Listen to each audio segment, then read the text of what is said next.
제 11장. 너는 내 떡을 물 위에 던져라. 여러 날 후에 도로 찾으리라. 일곱에게나 여덟에게 나눠줄지어다. 무슨 재앙이 땅에 임하는지 내가 알지 못함이니라. 구름에 비가 가득하면 땅에 쏟아지며 나무가 나무로나 북으로나 쓰러지면 그 쓰러진 곳에 그냥 있으리라. 풍세를 살펴보는 자는 파종하지 못할 것이요 구름만 바라보는 자는 거두지 못하리라. 바람의 길이 어떠함과 아이벤자의 태에서 뼈가 어떻게 자라는지를 내가 알지 못함 같이 만사를 성취하시는 하나님의 일을 내가 알지 못하느니라. 너는 아침에 씨를 뿌리고 저녁에도 손을 놓지 말라. 이것이 잘 될는지 저것이 잘 될는지 혹 둘이 다 잘 될는지 알지 못함이니라. 빛은 실로 아름다운 것이라. 눈으로 해를 보는 것이 즐거운 일이로다. 사람이 여러 해를 살면 항상 즐거워할지로다. 그러나 캄캄한 날들이 많으리니 그 날들을 생각할지로다. 다가올 일은 다 헛되도다. 청년이여, 내 어린 때를 즐거워하며 내 청년의 날들을 마음에 기뻐하여 마음에 원하는 길들과 내 눈이 보는 대로 행하라.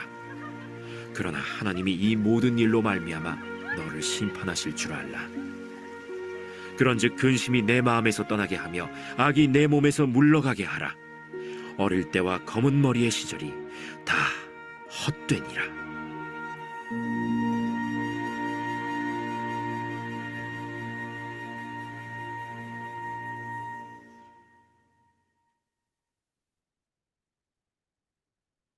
오늘 본문의 말씀은 지혜자의 삶에 대해서 이 말씀을 주시고 있습니다.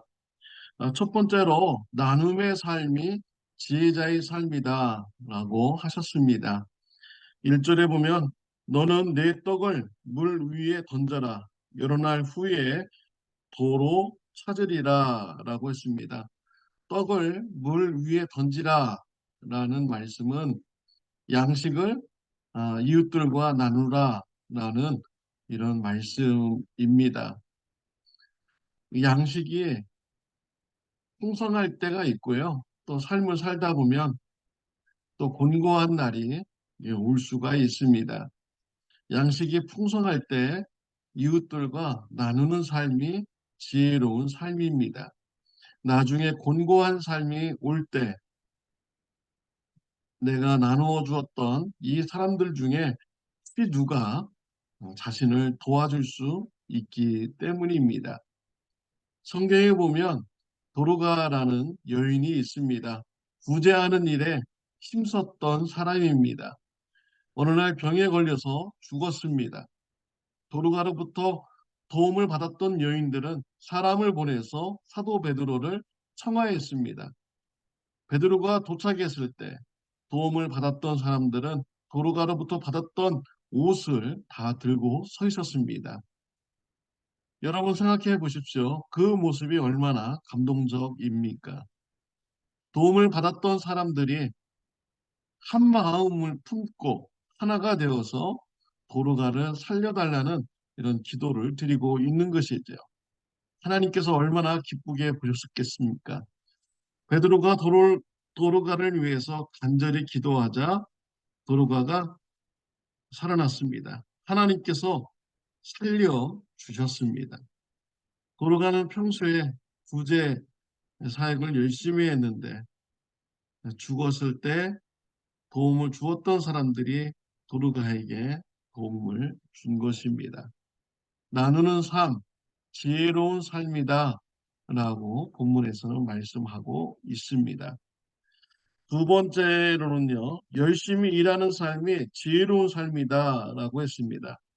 4절과 6절에 보면요, 풍세를 살펴보는 자는 파종하지 못할 것이요 구름만 바라보는 자는 거두지 못하리라. 파종하는 사람이 바람만 쳐다보면은 씨를 뿌릴 수 없습니다. 추수하는 사람이 구름만 쳐다보고 있다면 추수의 때를 맞추지 못하는 것입니다. 6절에 보면 너는 아침에 씨를 뿌리고 저녁에도 손을 놓지 말라. 이것이 잘 될는지 저것이 잘 될는지 혹 둘이 다 잘 될는지 알지 못함이라 라고 했습니다. 씨를 뿌릴 때 아침에도 뿌리고 저녁에도 뿌리라라는 것입니다. 언제 뿌렸던 씨가 언제 뿌렸던 씨가 어디서 이렇게 잘 되는지 모른다라는 것이죠. 성경에 보면 씨 뿌리는 비유가 나옵니다. 농부가 씨를 뿌렸습니다.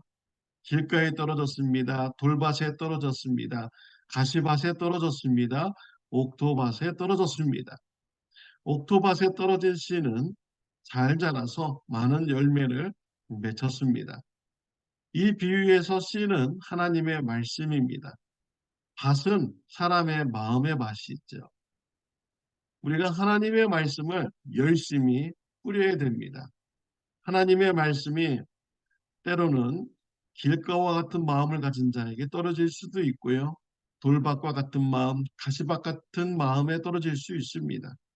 또 때로는 옥토와 같은 마음밭을 가진 사람에게 떨어질 수 있습니다. 옥토와 같은 마음의 밭을 가진 자에게 하나님의 말씀이 떨어진다면 성장하고 삶이 변하게 되는 것입니다.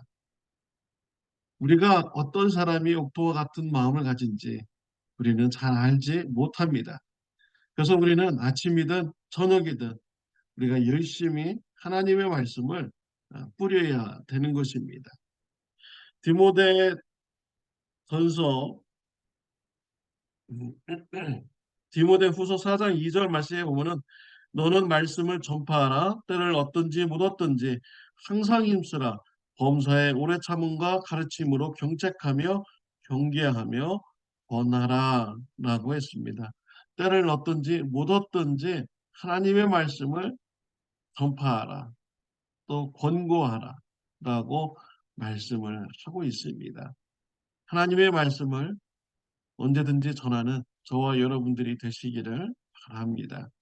세 번째로 주어진 삶을 즐겁게 누리는 삶이 지혜로운 삶이다 라고 말씀하셨습니다. 7절, 8절에 보면 빛은 실로 아름다운 것이라 눈으로 해를 보는 것이 즐거운 일이로다. 사람이 여러 해를 살면 항상 즐거워할지로다. 그러나 캄캄한 날들이 많으니 그 날들을 생각할지로다. 다가올 일은 다 헛되도다 라고 했습니다. 살아있는 삶을 산다는 것은 아름다운 것입니다. 살아있다는 자체가 아름다운 것이죠. 또 하나님께서는 살아있는 삶에게 선물을 주셨습니다. 일용할 양식과 배우자와 또 자녀들을 주셨죠. 하나님께서 주신 이런 선물을 우리가 누리면서 살아가는 것이 지혜로운 삶인 것입니다. 어떤 사람은 세상의 헛된 것을 추구합니다. 없어질 부와 명예와 권력, 세상 성공을 추구하죠.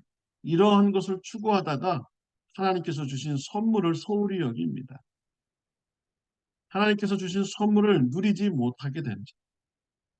나중에는요, 바람을 잡는 듯 하다가 잡히지 않고 세월을 허송세월한 후에 하나님이 주신 선물을 누려보려고 가정으로 돌아왔지만 그때는 아무도 반겨주지 않습니다.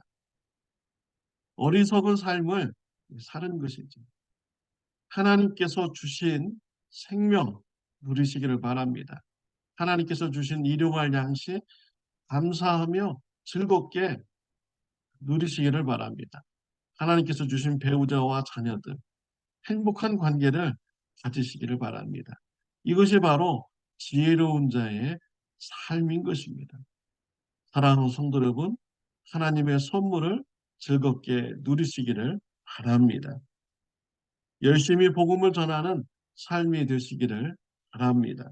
나누는 삶을 살아가는 지혜자의 삶이 되시기를 바랍니다. 기도드리겠습니다. 하나님 아버지 감사합니다. 지혜로운 삶을 말씀을 통하여 알려주시니 감사합니다.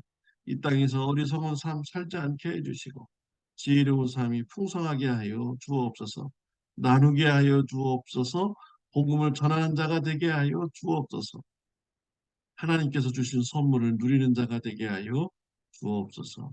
예수님의 이름으로 기도드렸습니다. 아멘. 좋은 하루 되시기를 바랍니다.